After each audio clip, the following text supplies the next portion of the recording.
नमस्कार दोस्तों। तो सबसे पहले आप सभी को समाचार टीवी में स्वागत करते हैं। तो चलिए आज दिन भर की बड़ी खबरों का रुख करते हैं। दिल्ली में कानून व्यवस्था के मुद्दे को लेकर पूर्व सीएम अरविंद केजरीवाल ने केंद्रीय गृह मंत्री अमित शाह को चिट्ठी लिखी है। केजरीवाल ने कानून व्यवस्था पर चर्चा के लिए अमित शाह से मिलने का समय मांगा है। अरविंद केजरीवाल ने चिट्ठी में लिखा कि दिल्ली की कानून व्यवस्था केंद्र सरकार के अधीन है।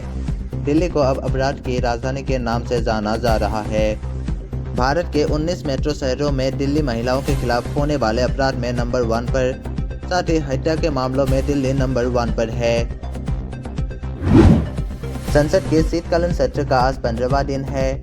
लोकसभा में संविधान पर चर्चा हो रही है, जिसका आज दूसरा और आखिरी दिन है। देश में संविधान के 75 साल पूरे होने पर लोकसभा में शुक्रवार से 2 दिन की चर्चा शुरू हुई और केंद्रीय संसदीय कार्य मंत्री किरण रिजिजू ने आज इस पर अपनी राय रखी। उन्होंने कहा कि मोदी सरकार ने एक मंत्र देश के सामने रखा। वह मंत्र है सबका साथ, सबका विकास, सबका विश्वास और सबके प्रयास। संभल में शनिवार सुबह जामा मस्जिद क्षेत्र में बड़े पैमाने पर अतिक्रमण विरोधी अभियान चलाया गया। इस बीच बिजली चोरी के मामले भी सामने आए। जिला अधिकारी राजेंद्र पेंसिया ने बताया कि सुबह टीम मस्जिद क्षेत्र में लाउड स्पीकरों की जांच करने पहुंची थी। दिल्ली पुलिस ने बड़ी कामयाबी हासिल की है। पुलिस ने दिल्ली में दोहरे हत्याकांड का वंचित और 50,000 के इनामी बदमाश को मुठभेड़ में मार गिराया। अनिल उर्फ सोनू मटका ने कुछ दिन पहले ही एक कारोबारी को सरेआम मार डाला था। पड़ोसी देशों के नागरिक भारत में घुसपैठ कर रहे हैं। इनमें सबसे ज्यादा बांग्लादेशी नागरिक हैं, जो भारत आने के बाद फर्जी तरीके से भारतीय दस्तावेज हासिल कर रहे हैं। इन दस्तावेजों से वो एजेंट की मदद से भारतीय पासपोर्ट हासिल कर लेते हैं और फिर खुद को भारतीय नागरिक बताकर विदेश तक पहुंच रहे हैं। आईजीआई एयरपोर्ट पुलिस ने 2024 में करीब 12 बांग्लादेशी नागरिकों को गिरफ्तार किया है, जो भारतीय पासपोर्ट के जरिए विदेश जाने की कोशिश कर रहे थे या फिर विदेश से वापस भारत पहुंचे थे। राजधानी दिल्ली में मौसमी दशाओं में बदलाव आने से हवा खराब श्रेणी में बरकरार है। इससे लोगों को सांस लेने में परेशानी का सामना करना पड़ रहा है। यही नहीं, खांसी जुकाम की परेशानी हो रही है। केंद्रीय प्रदूषण नियंत्रण बोर्ड के मुताबिक वायु गुणवत्ता सूचकांक 262 दर्ज किया गया। 24 घंटे के भीतर 26 सूचकांक की कमी आई है। मौसम विशेषज्ञों का कहना है कि प्रदूषकों के फैलाव के लिए मौसम संबंधी स्थितियां बेहद प्रतिकूल होने से स्थिति बिगड़ रही है। मुख्यमंत्री उमर अब्दुल्ला ने कहा कि हमें कभी भी हिम्मत नहीं हारनी चाहिए। इस सबक को याद रखते हुए हमेशा आगे बढ़ते रहना चाहिए।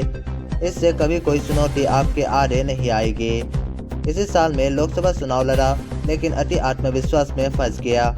नतीजों से पहले ही सोचने लगा कि संसद में क्या सवाल करूंगा। चुनाव में मिली हार ने मुझे तोड़ दिया। कुछ दिन तो इन परिस्थितियों को समझ ही नहीं पाया। आगरा में दुष्कर्म का विरोध करने पर युवक ने महिला को तेजाब पिला दिया। सुनवाई कर अदालत ने थाना कागारोल क्षेत्र के गांव इकराम नगर निवासी कौशल कुमार के खिलाफ मुकदमा दर्ज करने और थानाध्यक्ष को विवेचना के आदेश दिए हैं। उत्तर प्रदेश के अमेठी में शनिवार को सुबह ही हादसा हो गया। यहां एक पिकअप वाहन अनियंत्रित होकर पलट गया। हादसे में एक की मौत हो गई, जबकि 4 लोग घायल हो गए। सूचना पर पहुंची यूपीडा टीम ने सभी घायलों को सीएचसी बाजार शुक्ल भेजा। यहां उनका इलाज चल रहा है। राजधानी लखनऊ के ठाकुरगंज इलाके में शुक्रवार रात ठेला हटाने के विवाद में 7 विक्रेता की गोली मारकर हत्या कर दी गई। घटना के बाद आरोपी भाग निकला। हत्या का आरोप कबाब पराठा विक्रेता सासा पर लगा है। पुलिस आरोपी की तलाश में लगी है।